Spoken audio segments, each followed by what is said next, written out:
Hello, and welcome.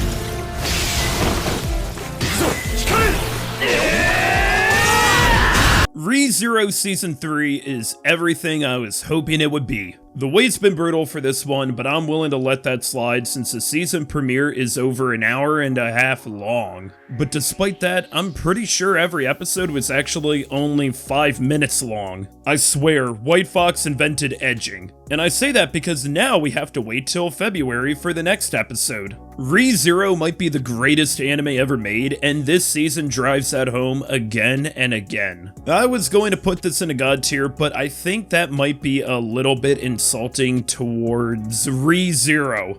God tier implies that there's something that Re:Zero can be compared to, and the only thing Re:Zero can be compared to is Re:Zero. So I don't even believe it deserves to be ranked in a tier list because it's better than that. Re:Zero isn't in its own tier, it's above the tier list itself. I do have one problem with this anime though, and that is that eventually each episode ends. But my love for this series never will, and I'm really looking forward to ranking Season 3's episodes in the future. Now, I'd be happy ending the tier list just right here and then, but apparently there are other anime that aired this season, so... The most notorious talker runs the world's greatest clan is probably the edgiest anime I've watched all year, even after watching Failure Frame last season. And you know what? I really like this one. I knew I was going to be watching this anime from the get-go because I need to use my communications degree for something after all. But what I thought would just be a fun romp through ye old fantasy landscape number 4398 ended up being, let's see what kind of dastardly deeds our protagonist can commit and still be the good guy. Noel Stolen is a guy who loves his granddad. And while he may be able to read the terms and conditions to buff his allies, he's not really that effective on his own and so has to rely on the strengths of others. However, in the first episode, he's betrayed by his own party and decides to sell them into slavery. Yeah, this is one of those shows, though I don't think it glorifies any of the pretty evil actions Noel is willing to commit. He's just someone who wants to win by any means necessary. I believe that if you've got what would normally be a pretty formulaic show on the surface, you might as well just roll with some idea, even if that means the main character is evil all the way through. But hey, that just makes the show more entertaining. If done well, of course. Not only did I enjoy this anime, but I also liked watching alongside the next anime I'll cover since I feel like they're kinda similar. And that anime is... Let This Grieving Soul Retire. Okay, I'm going to be completely honest, I wasn't fully planning to watch this anime, however, something about this show caused me to put all of my assumptions about it behind me. I know some of you may find that a bottom of the barrel reason to watch an anime, but in my defense, I would have ignored this anime in hindsight, or put it on the rear end of this tier list otherwise. Ass! Overall, I'm glad I did. This anime may be extremely stupid, but I've been having so much fun watching. The main character, Cry, was the leader of a group of the strongest and most well-respected adventurers around. Everywhere they go, their accomplishments soon follow, and were able to handle any task no matter how impossible it may have seemed. That's what can be said about the rest of the party. Cry kind of sucks at everything. He can't fight, he doesn't have any real abilities to speak of, he's an overglorified paper pusher, but a good one at that. He hired the wrong adventurers, used the wrong clan name, wore the wrong masks, took the wrong jobs. Where did I go right? This is an anime about a guy falling upwards. Somehow everything just works out for him, causing him even more stress, as that just means higher and higher expectations. I really like this anime a lot and think it also deserves an A tier, however, lower than the previous one, since between the two anime about running a clan this season, I do think that the most notorious talker was better. Anime within the same tier aren't ranked in order, just these two. Acro Trip is an anime where everyone is pathetic. I don't think there's a single character in this series who can realistically tie their shoes. It's a magical girl anime, but like Berry Blossom, the magical girl of the series, doesn't really fight actual criminals. She instead fights Chrome, the leader of an evil organization. But he's honestly a pretty nice guy, just a bit weird, and really weak. Here's a list of who I think would beat up Chrome in a fight. Anya, the Michelin Man, Grimace, John Arbuckle, Gumi, Shizuka Yoshimoto, Fix-It Felix, Yuki Izumi, the 80-year-old crackhead in my neighborhood. Scrappy-Doo. King. A strong gust of wind. Christian McCaffrey's performance on my fantasy team this season. Barney the Dinosaur. Joe Biden. Soldier of Gotrek. Cloud and Candy. He's not made of the strongest metal. I think this is a fine comfort anime, one that you really don't have to think through, but it's decent enough. 365 Days to the Wedding. Now, my first tier list, I watched an office rom-com between two introverts, but I didn't really care for it because of the utterly slow pace of the series. So it does my heart good to say that this anime, on the other hand, is fantastic, and is without a doubt an office rom-com I'd recommend to anyone, especially if you prefer an older cast for a rom-com. Rika and Takia are both employees for a travel agency where in a year's time someone is going to be sent to work in Alaska permanently. However, this can be avoided if that someone is married. So they come up with the natural solution and leave the company. Or that would be the case if this took place anywhere other than Japan, of course. So instead they pseudo-marry each other. And hey, as things turn out, they're actually a much better fit than they first thought. They're both major introverts, but fit into each other's lifestyles well. They're comfortable around each other and manage to realize their feelings in truly beautiful ways. I'm really impressed with the pace of this series, and that includes episodes that aren't even focused on Rika or Takia and instead on their coworkers' love lives. This show just feels so grounded in reality. And I looked it up, marriage fraud is a real thing, but usually occurs in the case of obtaining immigration visas. So I suppose this is the first instance of someone committing marriage fraud to prevent immigration. That's not going to prevent me from recommending this anime to all of you. And for the record, this OP is so cute. I love anime. An anime about a terrible romance would instead be Yakuza Fiancé. Yoshino is the granddaughter of a Yakuza boss and is set up to be in an arranged marriage with the grandson of another Yakuza boss. And this guy isn't a red flag. He's the United Nations of red flags. So upon finding this out, she tries to become the most unappealing woman ever to get him to back off, but unfortunately for her, Kirishima is a Chainsaw Man fan. I have to hand it to the series that Yoshino and Kirishima aren't your typical rom-com leads. Heck, I wouldn't even call this a romance anime, she just fucking hates this guy, and for good reason. In fact, everyone in this anime is pretty scummy except for her. Except she knows how to handle herself. She isn't afraid to get into fights and get dirty and stand up for herself. Now, back in the spring, Hananoi from A Condition Called Love didn't work for me because you're supposed to find his borderline obsessive behavior charming. But Kirishima works because you aren't supposed to like him. Someone who's this happy to be with the person he loves but doesn't hold back his twisted desires would in real life be a terrible person, but he's really entertaining to watch, and somehow these two manage to complement each other. I don't know how, but if they do get married, something tells me they'll be fine. Or they'll kill each other. No in between. But I did like this anime a lot. Loner Life in Another World is not a good anime. C tier. But I still found it fun. Haruka is a self-proclaimed loner, but honestly his class doesn't seem to mind him too much, so when they all get collectively isekai'd, he just skedaddles since he doesn't have any main character energy, until he gets isekai'd anyway. Now, the rest of the class was able to choose whatever skills they wanted in this world, so we got left with the useless leftovers, but hey, despite being a loner in another world, he's kinda bad at doing so. He bumbles into every female classmate joining his harem, and I'm sure most of the male classmates will join too, since after all, they weren't really isekai'd with a purpose or anything. Like, they're just dropped in a forest, they aren't told to kill the demon lord, or maybe they were, but Haruka was goofing off when everybody could have been given a pep talk. They don't even reach the circle town until episode 4. Like, the local goblins and kobolds are pretty accepting of random high schoolers just murdering their kind left and right. Is this an anime that I'd ever recommend? No, but it is the only anime of the season which made me start reading the manga when it ended. I don't know, man, sometimes the shows that Passion adapts are just really interesting. Puniru's the Kawaii slime is so underrated. Like, seriously, the My Anime List page doesn't even have 10,000 members, though I don't know why. I mean, it's technically a children's anime, but it doesn't really feel like it. This show has some genuinely beautiful animation at times and is extremely creative. The ED is a cover of a famous Otto song, and this show can be surprisingly raunchy and depressing at times. I can't be the only one who feels that this anime is some sort of representation of holding on to your interests throughout your life life rather than just simply disposing of them when you reach a certain age. For instance, if you're an adult who collects Legos or Pokemon cards, I think you can relate to this anime a lot. However, it still is really weird. I'm pretty sure Puniru being a slime girl is just crawling with microplastics, but aren't we all really? But gentlemen, hear me out when I say that this is genuinely one of the best anime of the season, maybe even the year too. Like what I said with most Notorious talker, just run with the premise as much as you can. And I've enjoyed this show so much that if she does create Puniru Land, I'll be sure to be the first in line.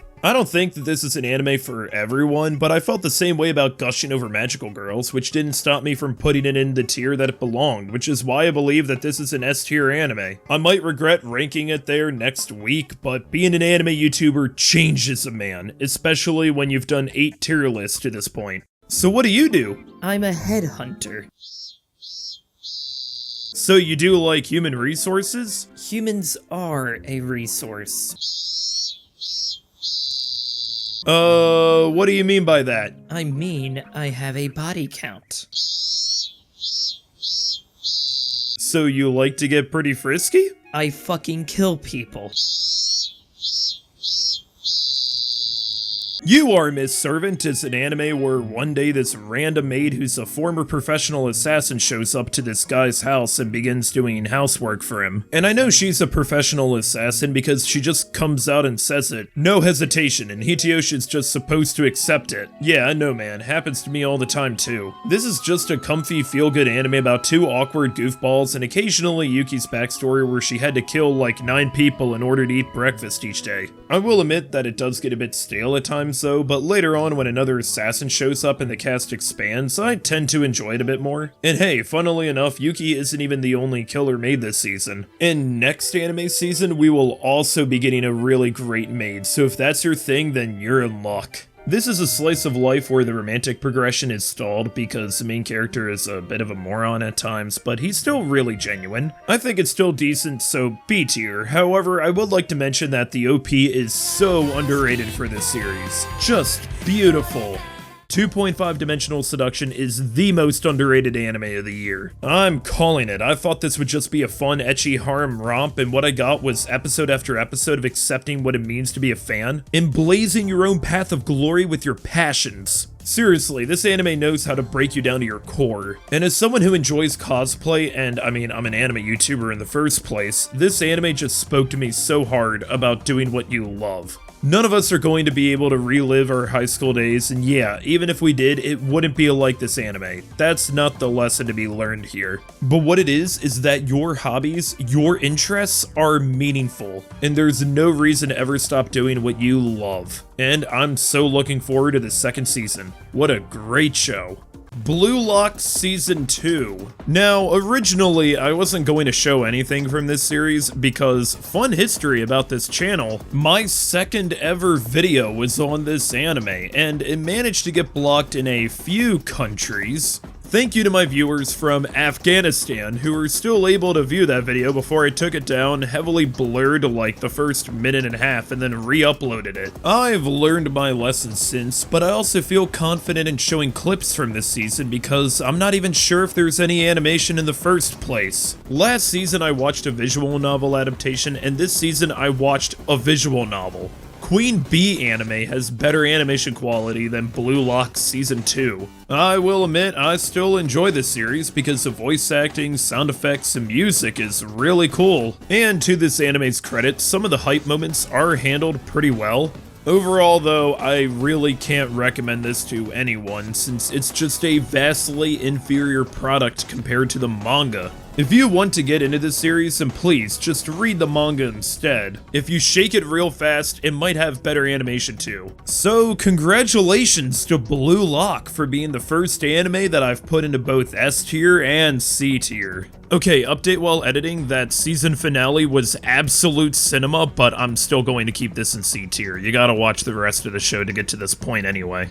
Orb on the movements of the earth, on the other hand, is a massive surprise. I really didn't know what to expect from this anime, and honestly, I regret what I said about it back in my fall ultimate guide video, because this anime blew me away. I thought the first 2 episodes are pretty great, and then episode 3 broke me down to my core and made me just sit there and think, wow, I really have it good in life. I'm glad I'm not in 15th century Poland. It's just as the philosopher of our times, Lil Yachty, said, I took the heliocentric model of the solar system to Poland.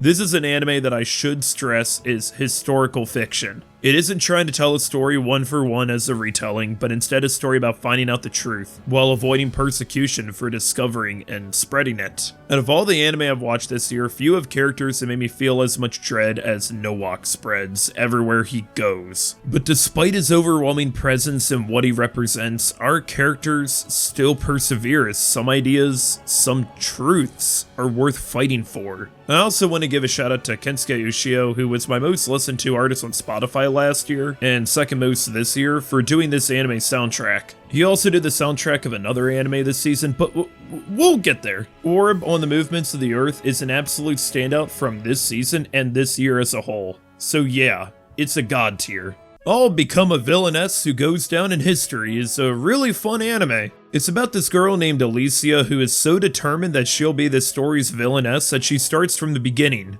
as in when she was a child. Like right off the get-go, she just starts working out to prepare to be the most dastardly dastard whoever dastarded. She may be in her chuny mode permanently, but can actually back it up. There's a lot of villainess anime out there, and there's even more coming, but I find it enjoyable. Though usually villainess anime involves the MC trying not to be seen a villainess so she doesn't die, Alicia just wants to be a villainess more than anything. However, she still manages to be a genuinely great person to the people who need it, becoming a champion for the common man. And one thing I like about this anime a lot is that it follows her life, as in after a few episodes, years pass by and she gets older. I don't really understand why she feels the need to be as much of an instigator as she is. Maybe she just watched the most notorious talker anime, and that inspired her more than the otome game that she got isekai'd in. But maybe she should have watched Villain Saga since she is clearly someone with enemies. That being said, the heroine of this story, the same one she constantly opposes, really does get on my nerves. So I'm inclined to be on Alicia's side.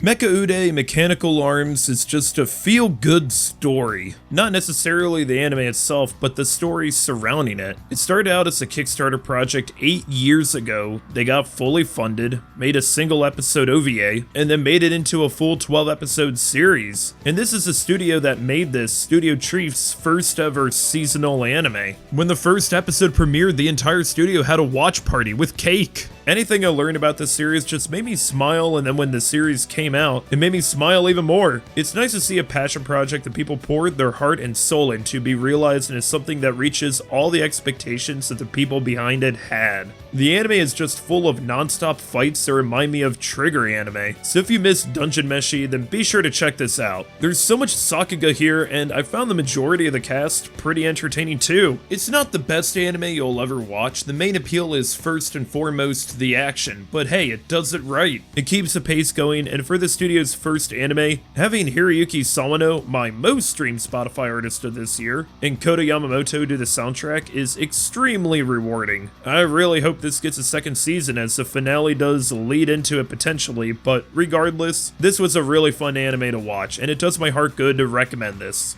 Ranma 1/2 is this year's big retro anime remake series, and I'm really glad I checked this one out since I didn't know too much about the original. It can be difficult bringing back older series to a newer audience just because tastes shift from time to time, and what was popular a few decades ago may not be anymore, especially since there aren't that many modern anime that are physical slapstick comedies. So not only is this a fun modern take, but it's unique in presenting a style both narratively and visually that you don't see often anymore. Plus, I gotta hand it to MAPPA for bringing back a lot of the voice cast from the original, especially for Ranma and Akane. If you don't know what it's about, Ranma Saltame and his father were training in China until they fell into a pool where now if Ranma gets hit with cold water, he turns into a girl, but will turn back if he touches hot water. And now all of his classmates think he's extremely breedable. They think he's hot as a girl too. Ranma returns and is also set up for an arranged marriage with Akane Tendo, and then the story just follows her wacky and wild daily lives, including brutal tournaments, beating up the entire school, and fighting for your life against Chinese warrior women.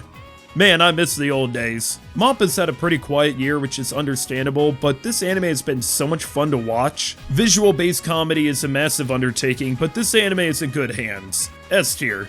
Have you ever wondered what if we had an anime where the protagonist was a Rick and Morty fan? Tying the knot with an Amagami sister gives you exactly what you're hoping for. Why would you wish that? The main character is an atheist named Uryu Kamihate, and this guy has over 1 million karma from r/atheism. In fact, he reminds me of when I was 17 because he's such a huge asshole. Oh, did you say goddamn that ass was fat? Well, actually, I think you mean science damn, that ass was fat, and I have seen fatter. Whenever he has sex, he shouts out, math, science, Carl Sagan! He probably has a framed picture of Christopher Hitchens somewhere, next to the spare bananas he has prepared. I mean, his last name is literally God-hate. That being said, I think he's a compelling harem MC. For one, he could easily just take the passive route here. Oh, I have to marry one or all of these sisters and spend the rest of my life running a shrine where the general public will come and spread cheer. I'll be able to host events and wear robes all day. I guess I could do that. But he has his own goals in life to become a doctor. It's weird for me to say that in a harem anime, I think the girls aren't that remarkable. There's a ditzy airheaded college girl, the tsundere classmate, and the gremlin menace, but as the series has progressed, I have come around to like them a lot more. It's a 2-core anime and it has been getting better lately, so I'll put it in B tier for now and come back to it when I make my next tier list.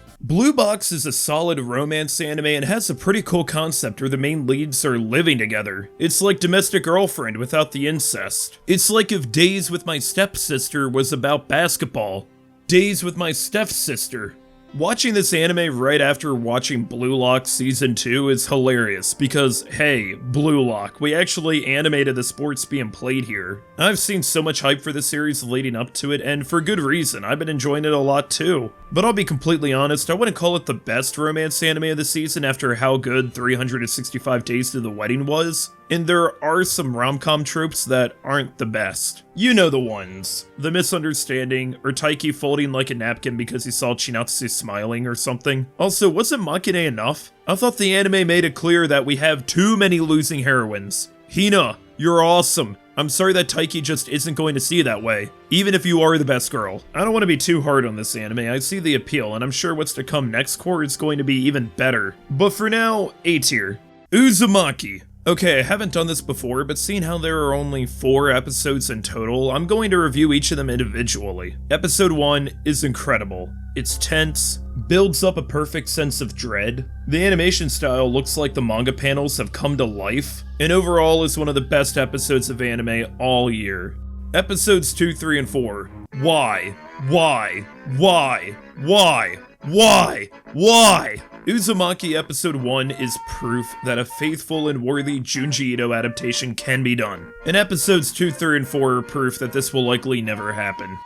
Fortunately, there's Demon Lord 2099, which is the exact opposite of Uzumaki because it's really good. It's a reverse isekai where the main character is a demon lord and he suddenly appears relatively weak and powerless in a cyberpunk future. Some of his immortal subjects are still around, but now he's in a world that doesn't want him, one that won't see him as a presence, let alone a threat. So, dejected and shunned from society, he does what most would do in this situation. Become a Twitch streamer and play Dark Souls. GC staff have made a lot of anime this year, and this season in particular. Heck, the next 2 I'm gonna cover are both from them as well. But to me, they've always been a studio that makes anime that you wouldn't regret watching, but wouldn't really beg for a second season. So it does my heart good that every single episode of this series I've found extremely entertaining. The humor has been great, the animation much better than you'd expect, and it's just so much fun. This is the kind of anime I was hoping Metallic Rouge would be. And part of the reason that it works so well is because I love all the characters. And they knew that you'd like a lot too, because when he wears his Demon Lord shirt, you can actually buy it, but only in Japan. I'm sure Veltol, Alicia, Noel, Kirishima from Yakuza Fiancé would all get along well, and all their anime are pretty solid too, especially this one. Magilumiere Magical Girls Inc. is such a great concept. In a world where magic exists and is produced through technology, of course it would become corporatized, much like anything else that can make money. And while the concept of, hey, let's take this really cool thing and turn it into a job that you have to wake up at 6 a.m. for and you don't get your 3rd week of vacation time until your 3rd year finishes might seem like a bad concept, this anime takes a premise and runs with it. Particularly because the company that Sakuragi works at, Magilumiere, is one you'd really want to work at if you too are a magical girl. Especially because they're led by the Irvin Smith of the Maho Shoujo world. They're not just a business for the sake of being a business. There's of course a lot of red tape in the industry, sure, but they're actually supportive of Sakuragi and want to see her succeed, which is in great contrast to some of the places she interviewed for. The real magical girls are the ethical and supportive employee benefits we made along the way. And really, Magilumiere is just a good company to work for. Sure, you might have to fight giant monsters, but they match your 401k and they even have dental. I do wish this anime expanded the world a bit more. Like, is Japan the only country that has magical girls? Are there magical girl militaries? Do they do birthday parties? I'm overthinking this, but either way, I had a lot of fun watching this anime. The Stories of Girls Who Couldn't Be Magicians is the last magical girl in JC Staff anime I'm covering in this tier list. But honestly, it doesn't feel like it should be considered a magical girl anime. I mean, the title says it best. The girls couldn't be magicians. And in a world where magic is cast with calculators, I'm not too sure why that is, until they learn that the real magic is within geometry instead. This is an anime that walks a really fine line of becoming dangerously close to being interesting, only for the next episode, the characters build a sauna or something. And I really wanted to come here and say that this is a hidden gem in the season, but it's pretty. This show is such a unique art style that makes me want to see more of it. I love how this anime is so vibrant and colorful, and yet the story just leaves me scratching my head why it drags for so long. It's not bad, overall I still enjoyed it, but it could have been so much more. And finally we have Dandadan. Now, I've already gone on record saying that this is anime of the year before I've even made that video yet. Well, now that the season is finished, I'm standing by it. This was my most anticipated new anime of the year, and not only does it not disappoint, but I'll be damned that it's even better than I expected. This is what an anime looks like when it's handled by a studio that genuinely loves the source material and wants to give it the adaptation that it deserves, and then some. I left every episode laughing,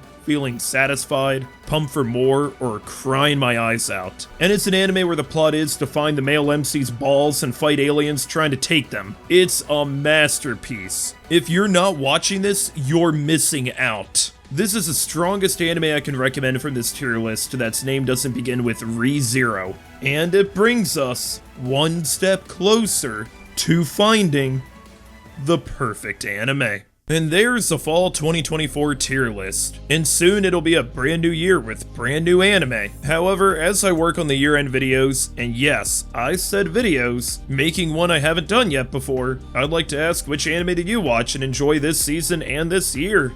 This will be my last video of the year, and I just want to say thanks for all the support and growth that this channel has seen throughout 2024. Got a lot of really cool videos I can't wait to make for next year. If you enjoyed this video, then be sure to sub Notorious for more talking too much. Thanks for watching. 100 Girlfriends videos are coming soon, and I'll see you in the next one.